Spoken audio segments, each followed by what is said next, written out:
जय श्री महाकाल दोस्तों। चलो आज आपको लेके चलते हैं काठगढ़ महादेव।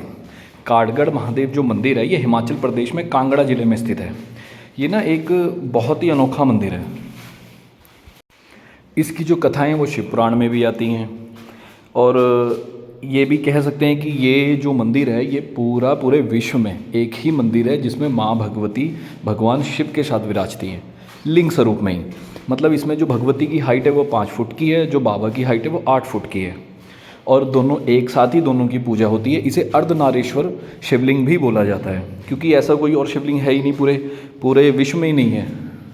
और यहाँ की जो मान्यता है, यहाँ के लोग ये भी कहते हैं कि जब सावन आता है, शिवरात्रि आती है, तो ये दोनों जो शिवलिंग है ना इनके बीच में गैप है, मतलब माँ भगवती के बीच में और भगवान शिव के बीच में, तो वो कम हो जाता है, वो ना नज़दीक आने लग जाते हैं।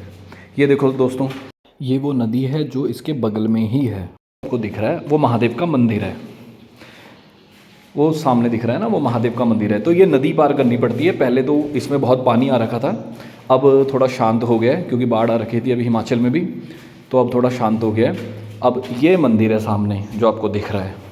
जब तक मंदिर आता है तब तक मैं आपको इसकी और कहानियाँ भी बता देता हूँ। जो ये शिवलिंग है, ऐसा भी कहा जाता है, शिव पुराण में इसकी एक कथा भी है कि जब ब्रह्मा जी को और विष्णु भगवान के बीच में, दोनों के बीच में युद्ध हो गया था कि श्रेष्ठ कौन है, तब शिव जी वहाँ प्रकट हुए थे और उन्होंने दोनों का युद्ध रोका था और अपना एक आरंभ और एक अंत दोनों को ढूंढने के लिए भेजा था। तब ये जो शिवलिंग है यहाँ प्रकट हुआ था। और कई कथाओं में कहा जाता है कि महाराजा रणजीत सिंह ने भी इनका समय समय में मतलब इसका निर्माण कराया है। और इसके बगल में एक कुआं है, वहाँ पे कहते हैं जल जो है बहुत शुद्ध है, महाराजा रणजीत सिंह भी उस जल का प्रयोग करते थे। हम ये मंदिर के पास पहुँच गए तो ये मंदिर की सारी पार्किंग है और अगर किसी ने कुछ प्रसाद खरीदना है जो यहाँ चढ़ता है, बेलपत्र, फूल, फल, आपको सब कुछ यहाँ से मिल जाता है, आप यहाँ से खरीद सकते हो। ये उसकी सीढ़ियाँ हैं जहाँ मंदिर में ऊपर जाने के लिए। तो मैं आपको पूरा डिटेलिंग के साथ दिखा देता हूँ एक बार। देखो ये इसकी सीढ़ियाँ हैं ऊपर जाने के लिए और यहाँ पे कम, मतलब बहुत कम सीढ़ियाँ हैं, इतनी कोई ज़्यादा नहीं है और गाड़ी ऊपर तक आती है। ऐसा नहीं है कि आपको थोड़ा पैदल चलना पड़ेगा। यहाँ पे पैदल चलने का मतलब ज़्यादा पैदल चलने की कोई ज़रूरत नहीं है। वैसे पहाड़ों में मंदिर ऊपर होते हैं। ये जगह है जहाँ पे आपने कोई भी प्रसाद लेना है, धूप लेनी है, कुछ भी लेना है वो यहाँ पे मिल जाएगा आपको। और गाड़ी खड़ी करने की भी यहाँ पे पूरी जगह है, कोई ऐसा नहीं है कि जगह कम होगी। हमने यहाँ से प्रसाद लिया और ये जो इसकी पूरी मार्केट है आप देख सकते हो। हाँ, अब ये थोड़ा सा इस टाइम श्राद्ध का टाइम भी चल रहा था तो भीड़ नहीं होती है। शिवरात्रि के टाइम में यहाँ मेले लगते हैं, या आप कह सकते हो जब सावन का टाइम होता है या सोमवार का दिन होता है तो यहाँ बहुत भीड़ होती है। आज भीड़ नहीं है क्योंकि श्राद्ध पक्ष चल रहा था तो श्राद्ध में लोग कम ही जाते हैं। चलो फिर ऊपर चलते हैं, तो मैं आपको दर्शन करवाता हूँ पहले मंदिर के। ये पौड़ियाँ चढ़ने के बाद ऊपर जाया जाता है।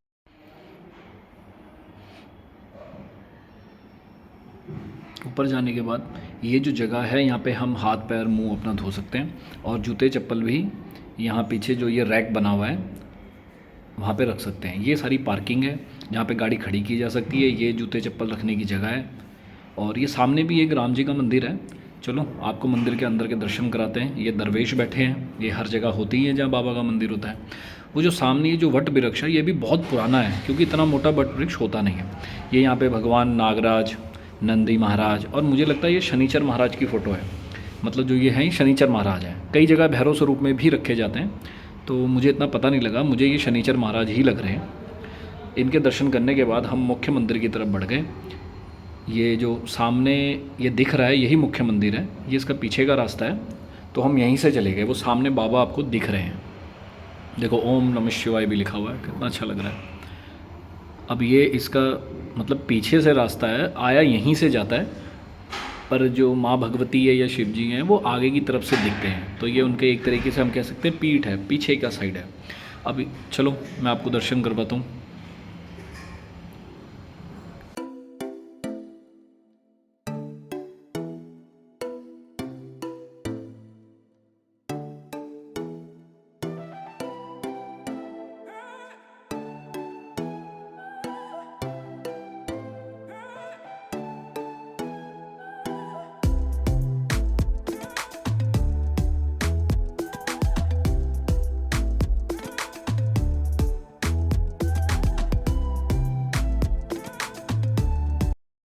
यहाँ पे थोड़ा सा सेवा का मौका हमें भी मिल गया था।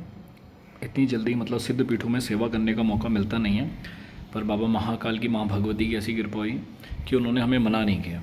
तो जो भी हमें थोड़ा बहुत आता था, जो भी हम चढ़ा सकते थे, जो अपने साथ सामग्री लेके गए थे, तो हमने वो चढ़ाए। जब कभी भी हमें किसी सिद्ध पीठ में जाए ना, कहीं भी जाएं, तो हमें जो हम निरंतर जाप करते हैं, चाहे वो कोई नाम जाप है, कोई स्तुति है, तो हमें वहाँ बैठकर वो जरूर करनी चाहिए। उन स्तुतियों का प्रभाव बढ़ जाता है, उन नाम जाप का प्रभाव बढ़ जाता है।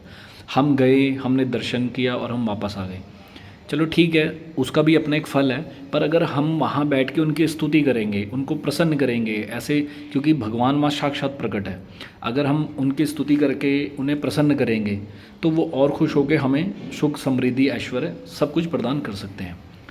तो सिद्ध पीठों में अगर हम घर में बैठ के एक माला जाप करते हैं तो उसका 1% का प्रभाव है, तो सिद्ध पीठों में वो 1000 गुना से ऊपर बढ़ जाता है। तो इसीलिए हमें सिद्ध पीठों में ज़रूर जाप करना चाहिए, और वहाँ पे प्रसाद, यथाशक्ति प्रसाद और पंचोपचार पूजा जरूर करनी चाहिए। जैसे धूप जला दिया, दिया जला दिया, फूल चढ़ा दिए, प्रसाद चढ़ा दिए, गंधक चढ़ा दिया, कोई चुन्नी वगैरह अगर माता है तो चुन्नी, 16 श्रृंगार चढ़ा दिया, भोले बाबा हैं तो उनको वस्त्र चढ़ा दिए, फूल अर्पण कर दिए, माला अर्पण कर दी, ये जरूर करनी चाहिए। इससे आपकी भक्ति भी बढ़ती है और आपको मतलब आशीर्वाद बाबा का बहुत मिलता है। जो वहाँ पे गण शक्तियाँ भी होती हैं, जो रक्षक शक्तियाँ भी होती हैं, उनका भी आशीर्वाद मिलता है। तो अपनी पूजा करने के बाद हम बाहर आ गए। ये वहाँ का पीछे का नज़ारा है, चारों तरफ खेत ही खेत हैं, और हिमाचल है तो पहाड़ तो होंगे ही।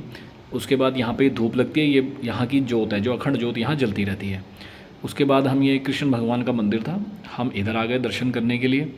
तो सबसे पहले यहाँ पे ये कृष्ण भगवान का मंदिर था राधा माता के साथ। उसके बाद इनके दर्शन करने के बाद ये यहाँ पे राम दरबार था।